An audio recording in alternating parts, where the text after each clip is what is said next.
أعوذ بالله من الشيطان الرجيم بسم الله الرحمن الرحيم اللهم عجل لوليك الفرج.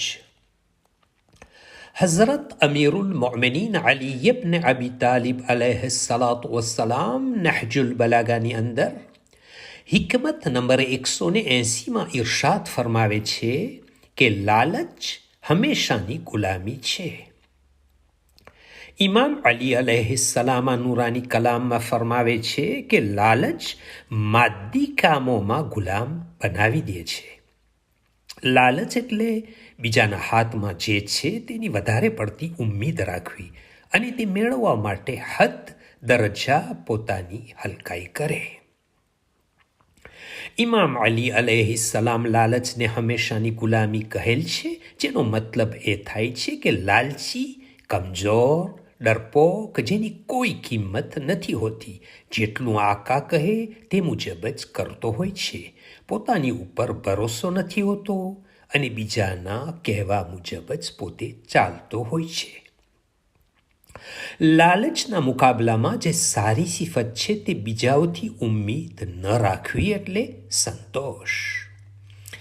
આપણા પાંચમા ઇમામ મોહમ્મદ બાકર અલૈહિસ્સલામ ફરમાવે છે કે તે માણસ કેટલો ખરાબ છે જેને તેની લાલચ જગ્યા જગ્યાએ ભટકાવે. તે કેટલો ખરાબ માણસ છે જે તે વસ્તુને અપનાવે જે તેનાથી તેને જલીલ કરે. આપણા ચોથા ઇમામ સજ્જાદ અલૈહિસ્સલામ ફરમાવે છે કે તમામ ખૂબીઓ લોકોથી ઉમ્મીદ ન રાખવામાં સમાયેલ છે. આપણા છઠ્ઠા ઇમામ જાફર સાદિક અલૈહિસ્સલાતુ વસ્સલામને કોઈએ પૂછ્યું કે કઈ વસ્તુથી દિલમાં ઈમાન બાકી રહે છે, તો આપે જવાબમાં ફરમાવ્યું કે તકવા.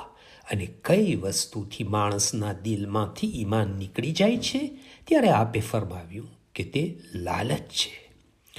લાલચથી એટલું મોટું નુકસાન ભોગવવું પડે છે કે દિલમાંથી સૌથી મોટી દૌલત ઈમાન પણ ખતમ થઈ જાય છે.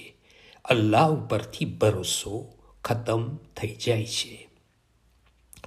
હઝરત રસૂલ ખુદા સલ્લલ્લાહુ અલૈહિ વસલ્લમથી એક હદીસ નકલ છે કે લાલચ હોશિયારો અને આલિમોના દિલોમાંથી ઇલ્મ ખતમ કરી નાખે છે. જાણીતું એ છે કે જ્યારે કોઈ લાલચી હશે તો તેની સોચ આઝાદ નહીં રહે, બીજાના કહેવા મુજબ વિચારશે અને તેના નતીજામાં તેનો ઇલ્મ અને હિકમત ખતમ થઈ જશે. પૈગંબરે ઇસ્લામ હઝરત રસૂલ ખુદા સલ્લલ્લાહુ અલૈહિ વસલ્લમના સાથીઓમાંથી અબુ અય્યુબ ખાલિદ ઇબ્ન ઝૈદ નબી સલ્લલ્લાહુને અરજ કરી કે અય અલ્લાહના રસૂલ, મને ટૂંકમાં કંઈ નસીહત કરો જેથી હું તેને યાદ રાખી લઉં. નબી સલ્લલ્લાહુએ ફરમાવ્યું, હું તને 5 વસ્તુની સિફારિશ કરું છું. પહેલું, લોકો પાસે જે વસ્તુ છે તેની ઉમ્મીદ ન રાખો અને આ સાચી અમીરી છે.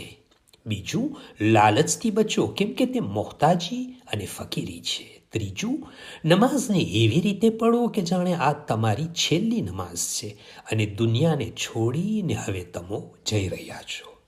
ચોથું, એવી વસ્તુઓ કરવાથી બચો કે જેના લીધે તમને માફી માગવી પડે. પાંચમું, જે વસ્તુ પોતાને માટે પસંદ કરો છો તે બીજા મુસલમાન માટે પણ પસંદ કરી લ્યો.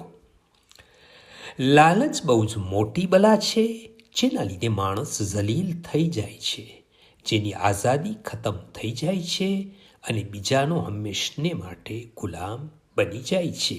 લાલચીનું કોઈ દિવસ પેટ ભરાતું નથી. اللهم صل على محمد وآل محمد وعجل فرجهم. From Fountain of Ahlul Bayt alayhim السلام.